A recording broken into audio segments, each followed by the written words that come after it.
everyone and welcome back to my channel.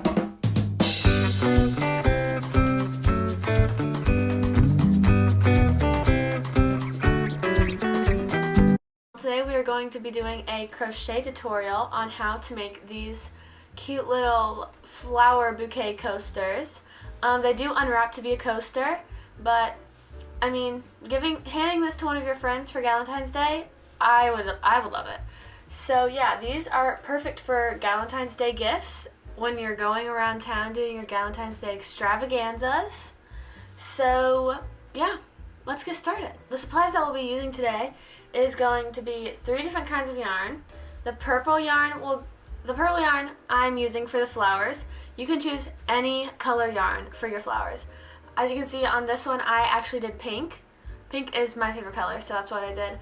But I think even like a blue or a baby yellow would be super cute. I want to make one in a light blue color, but today we're going to be using purple. This is 100% acrylic yarn in a medium 3, I believe. I think this is a medium 3 yarn, which if you don't know what that means, I made a beginner's guide to crocheting that's on my channel. And that teaches you how to read the labels of all your yarns, because I know it's super overwhelming when you get into the store. And then for the stems, or the leaves if you want to call them, this is the same kind of yarn. It's a medium 3 weight, 100% acrylic. So yeah, light green. You can do dark green if you want. It's up to you for the color palette. It doesn't really matter if you use acrylic or cotton, but I prefer to use cotton for the actual base of the coaster, like the white part. This is the part that's probably going to get the most wet if you're using it as a coaster, and cotton dries so much better than acrylic does. So I recommend using cotton yarn for your base part. And then the last thing that you will need for this project is a crochet hook. I use a 5mm crochet hook because all of my yarns are the same weight. I don't know if I said this, but the white yarn is also a medium 3. Let's start with the base of the coaster. Okay, so this is going to be the white part, so get out your white yarn and we can get started. First we're going to make a magic ring, which is actually really simple once you know how to do it, but if you don't know how to do it, it's going to look really confusing. So I'm going to try to show this to you the best way I can. But basically you're going to take your yarn and put it on your top 2 fingers. Hold it on your middle finger, wrap it, and cross it so the back looks like an X, and then flip it. Put your hook, take it under the first string and over the second string, bring it up, and twist it around. So yeah, that is basically your magic ring.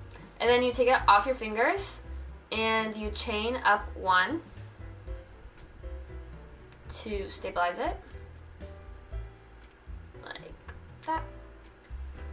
And then we're going to crochet 12 double crochets into the magic ring. We're going to go yarn over, stick it into the ring, yarn over, bring it out of the ring, and then you should have 3 loops on your hook. And then the start of the magic ring is always the hardest part, so once you can get through this, you'll be fine. But then you'll go yarn over, pull through 2, so that's 1, that's 2. And then you're going to yarn over and pull through 2, just like that. And then tighten like that, and then you're going to do that 12 times. So let's do that again. Yarn over, put it, I hate magic rings, just so we all know, but yarn over, put it through your ring, yarn over, pull it out of the ring. I despise magic rings, but anyways, yarn over, pull through 2, then yarn over, pull through 2. So that is our second double crochet in our magic ring. Do that one more time and then I'll let you go off on your own. So yarn over, put it through the ring, yarn over, pull it back out of the ring. The hardest part about crocheting is trying to control your yarn because it always just does its own little thing and it's really annoying. And then you're going to yarn over, pull through 2, yarn over, pull through 2. So yeah, that is your third double crochet. And so yeah, do that all the way around until you get 12. So usually what will end up happening when you have a magic ring is it'll end, if you make it too big, you can always fix it, but it'll look something like this. Like I have 12 on my magic ring right now, but there's still a lot of open space. But you see this tail, you literally just pull that. Yeah, you just pull it, and then it'll get much smaller. Like that. And so yeah, you still have a ring, and you're totally good. So, yep, this is where you should be at. And you're back at the beginning where the tail is. You're going to do a slip stitch into the next stitch. So you're going to take your hook and put it into your stitch, and then yarn over, pull through, and then you just pull that loop through the other loop, basically, just like that, and pull, and you have your slip stitch. So that is actually our first round of our project. Moving on to our second round will be you're going to chain up 2, so 1, 2. So you're going to double crochet increase into each stitch, so by the end you'll have 24 double crochet. To do an increase, you basically put 2 stitches into 1 stitch. It's really easy. You're going to yarn over, put it through your stitch, yarn over, pull through, yarn over, pull through 2, yarn over, pull through 2, then tighten, and then you're going to do the same exact thing into the same exact stitch. So mine is going right back into that hole right there, and you're going to yarn over, put it through the same stitch, yarn over, pull through, yarn over, pull through 2, yarn over, pull through 2, then tighten. I tighten after every single stitch because it makes the actual project look so much better because it's so much tighter. That's literally the only reason why I do it. It just looks better. And also, if your magic ring has like this hole in the middle right there, if you just pull on that tail, it'll literally go away. And at the end, I'll show you how to fasten that off. You're going to double crochet increase around your whole magic ring. So I will show you that one more time, and then you can do it on your own. So yarn over, put it through your stitch, yarn over, pull through, yeah, pull through the hole, and then yarn over, pull through 2, yarn over, pull through 2. And then the same thing, yarn over, put it through the same stitch, yarn over, and then yarn over, pull through 2, yarn over, pull through 2. And that is your 4th double crochet and only your 2nd stitch. So do that all around. Once you're at this point and you're done with your 24 double crochet increases, you are going to not go into this next stitch. Don't go there. You're going to slip stitch into this stitch. So put it through that stitch up on the top, yarn over, pull through, and then pull through. And that'll connect. So for our 3rd row, we are going to chain up 2, and then double crochet 1, and then in the next stitch double crochet, a double crochet increase. So chain up 2, and then we're going to do a double crochet into our next stitch.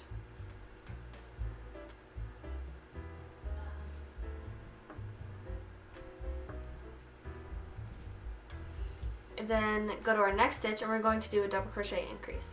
So into our next stitch, double crochet, and then put another double crochet into that same stitch.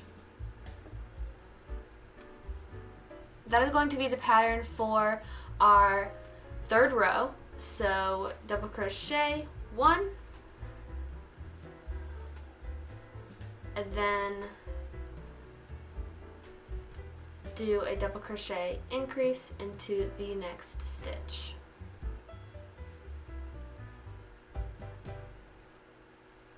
Like that. So do that all the way around your magic ring and then come back. The first double crochet that we made. So you're going to insert your hook and then yarn over, pull through, and then pull through the loop. Just like that. By the end of the third row, you should have 36 double crochets in all, but if I'm being completely honest, I usually don't end up counting every single stitch that I do unless it's like a pattern that I need to. But usually for the magic rings, I'll either have a stitch marker or I'll just know where I stop, and so I don't count them. I just do the pattern and then hope it's right, and it always turns out right. So like, do what you want. And for this pattern, you don't necessarily need to count if it looks right. If it's still a circle, you did it right. So, okay. So after row 3, this is the end of the base row. So you're going to chain up 1 and then cut off the working yarn. You don't need really a tail for this, so I'll cut it like here. So yeah, and then you're going to fasten off, which basically means you just pull your yarn all the way through and tighten very tight like that. And look at that. And look, your hole should not be opening up anymore since we're like all the way up now. And you should have two tails, one down here, so you can like, and then one up here. This is the end of our base part of the coaster. So you can go ahead and put your white yarn away and you can pull out your green yarn because that's where we're going next. Okay, so for the leaves of the tulip, we do have to change colors, so I will show you how to do that, but it's really simple. The leaves are probably the easiest part of this entire project. We're going to make a slip knot to connect it to our white. So to make a slip knot, you're going to take your pointer finger, wrap it around it twice. So you have two little loops on your fingers. You're going to take the back one, pull it forward, take the back one, pull it forward and off your finger, and then tighten it on your hook like that. And then we're going to pull it off actually.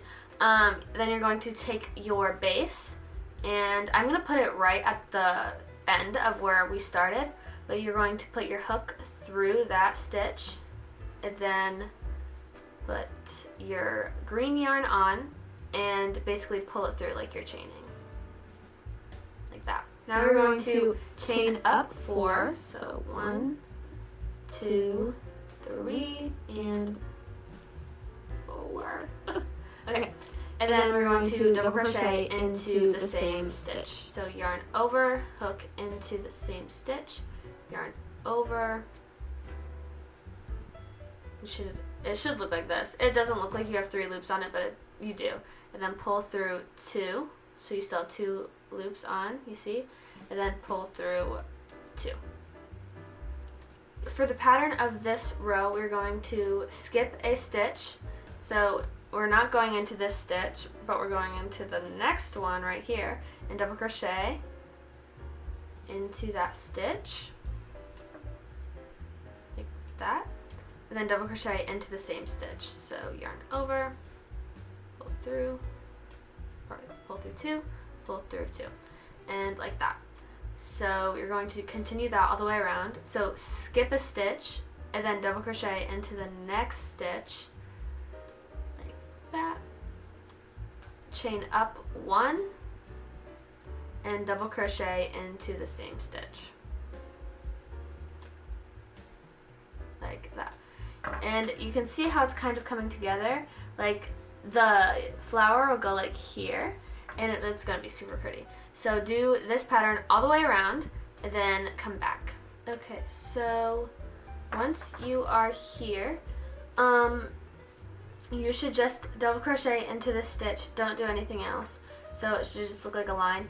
And then you're going to slip stitch into this part. Put your hook through, yarn over, pull through, and then pull through your loop. Just like that. And then that is how your green should be looking. I think it looks super cute. I love, love, love this boaster. We should start calling it that. A flower boaster, guys. But anyways, I love making this coaster. It's one of my favorite things to ever make, even though I've only made one. But I think it's adorable. So once you're here, you're going to chain up 1, cut off the excess yarn, and pull through and tighten. And then you are here. So we are done with the stems, so we can put our green away now, and you can pull out your color that you're using for your flowers. I am using this purple yarn that I absolutely love. I use this yarn to make lavender all the time. I have a flower bouquet, like a full flower bouquet, and I have this color lavender, and it's literally my favorite thing ever. I love it.